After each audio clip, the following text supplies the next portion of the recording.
What's up, everybody? Yes, I've been traveling a bunch. We are here in New York at a secret, top secret location that I can't even tell you where it's at, but what's in front of me? Yes, a first look of the new M4 MacBook Air. I did not plan this. Sky blue. They had this cool area where you could take photos. We might have posed a little bit for it. You'll just have to see, but this is it in my hands, the new 15-inch M4 MacBook Air. And then I gotta be gentle here, the new 13-inch MacBook Air. M4 inside, so what does that give you? A lot of the benefits of the new graphics processing, dynamic caching, hardware accelerated ray tracing. The thing here is what I think is probably the most important new feature of this. This is Thunderbolt 4, there's 2 ports on here, but what makes it special is you can now connect 2 displays up to 6K resolution while leaving this actual laptop display open. So that pretty much gives you 3 displays up to 6K resolution. So that's the Pro Display XDR. As a creative, that's gonna be super important if you wanna have that luxurious, you know, you're spending that cheddar, you want that nice setup, you can do that with this machine. Now the Air has always been really, to me, that sweet spot for the consumer, kind of a border of a professional, but putting an M4 in here, and we'll wait for the benchmark test because this is just a first look hands-on. Of course, it's gorgeous. I'm gonna see how it performs because this is a lot lighter for a 15-inch, and I could imagine and see myself basically taking this on the go, maybe not editing a full-on 50-minute video, but some of those quick 5-minute, 10-minute videos, lighter, and it has all the power that we need.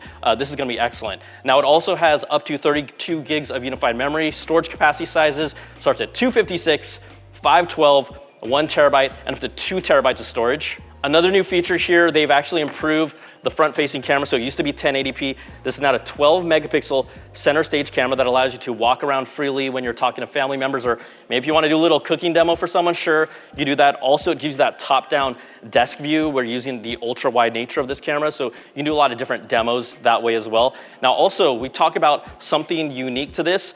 I don't know if you know this, but once macOS Sequoia 15.4 rolls out, that sometimes in April, you'll be able to actually use your iPhone to set up this laptop, similar to how you use your iPhone to set up other devices. That's gonna be a really slick setup process, easy to use. But what do we have here pricing-wise? This 13-inch starts at $999. Previous pricing used to be $1099.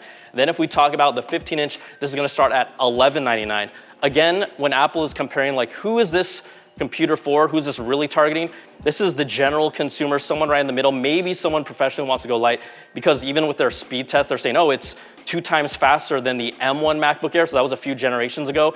Or if you really want to go old school, 23 times faster than an Intel. If you have an Intel machine, you should probably upgrade by now. That's all I'm saying. So there you go, a first look. Obviously, sky blue is the new color. Space gray is, whoop, they got rid of that, but this is the new color. It matches me, it's sassy, but really that sweet spot for the consumer, the M4 MacBook Air. All right, everybody, got some new goodies to show you, some more goodies. Yes, we saw the announcement for the new M3 iPad Air, not an M4. And I saw a lot of comments in the videos, and really, if you think about this, when Apple released the iPad Pro with the M4, they said it was built specifically with the architecture to support their tandem OLED display. These are not tandem OLED displays, and to be honest, are you really gonna feel that much of a difference from an M4 to an M3 to an M2 for performance-wise, or what people are doing with their iPads? I would say no, and this is specifically really geared towards that sweet spot, again, similar to the M4 MacBook Air. That's that sweet spot for the consumer and someone who maybe wants something a little less scaled down. It doesn't need all the pro features. This is it. So with the M3 iPad Air, we have 11-inch. We've got the 13-inch here. Obviously, some other things here is you see the new Magic Keyboard. What makes this special is it's been completely redesigned. It has a larger trackpad, which we all love. You get a new row for function keys, gives you more of that adjusting things like the brightness or the volume directly from that keyboard. And if you look here on the hinge, you'll actually see there's a USB-C port that supports 60 watts power pass-through, same as what's on the actual iPad. So this is, when you talk about this whole collection here, I think what's significant about this is this also works with the M2 iPad Air, and there's also, they made it a little cheaper, less expensive. It's now $269 for the 11-inch Magic Keyboard, and then $319 for the 13-inch Magic Keyboard. Previously, that was $299 and $349. Also, it only comes in white for this generation, so if you're looking for other colors, no. With the Airs, we're talking about white. Now up here, you see here the Apple Pencil. This iPad Air supports Apple Pencil Pro and then Apple Pencil USB-C because, yeah, we got the USB-C on there. But overall, this is what you expect, really, an incremental upgrade with speed improvements and the Magic Keyboard improvement. 11-inch starts at $599, that same price as last generation.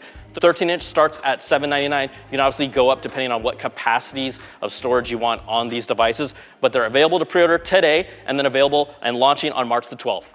All right, let's take you to a more professional area behind me. I have a studio set up for visual graphics with the new Mac Studio. Now remember, it comes in two flavors, the M4 Max chip and the M3 Ultra. We will show both of those off, but let's look at what we have with this arrangement. This is the Mac Studio with the M4 Max that starts at 16 CPU cores and then up to 40 GPU cores.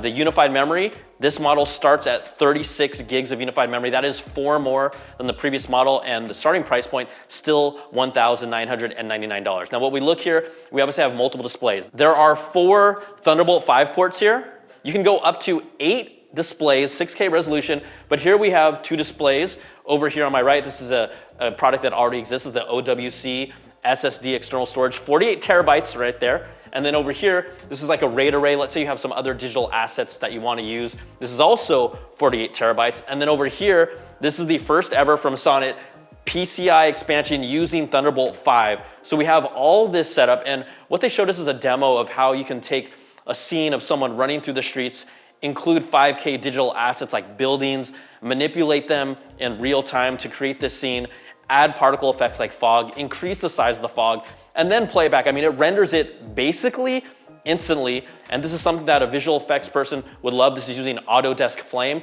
but it was an example of just how powerful this is. And for someone like me who is making video, this is like for the pros pro. So this is incredible. Mac Studio with the M4 Max chip in it. Now let's go over here and check out the Mac Studio with the M3 Ultra chip. Now, this is another professional setting.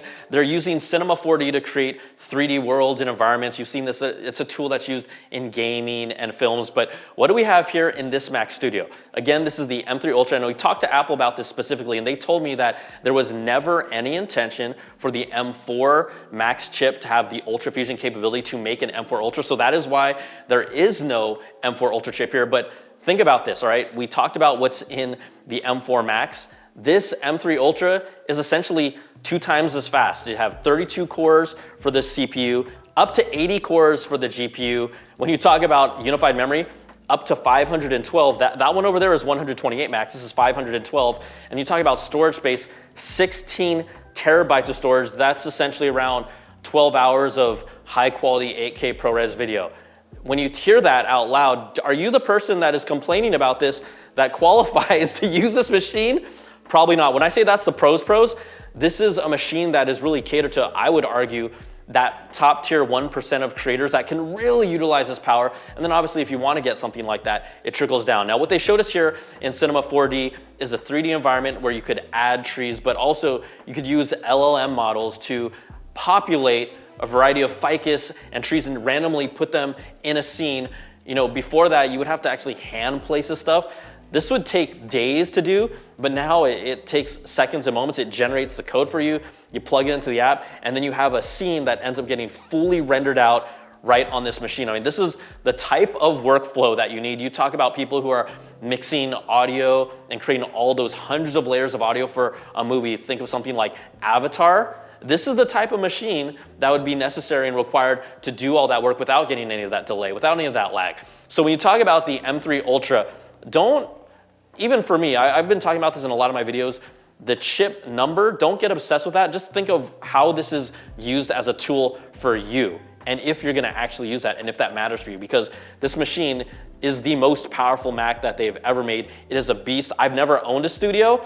It makes me kind of want to get the entry level, which starts at $3,999. I would probably need to start doing 8K video with lots of visual effects if it really mattered for me. But this is a great machine. I think if you maxed it out, this is just for fun. If you max it on the website, it gets to something like over $14,000, but it has the Thunderbolt 5. It has the support for multiple monitors, but this is a pros machine, and the Mac Studio M3 Ultra, this is really their top tier machine right now. So there you go, a first look at the new M4 MacBook Air. Then we checked out the new M4 Max and M3 Ultra Mac Studio, and then the M3 iPad Air. We got our hands on it. I just want to give you some first looks and immediate impressions, but we will have the full reviews on the channel. So much stuff coming. We got time to do, yeah, we're gonna crank it out for you, all right? We'll see you soon.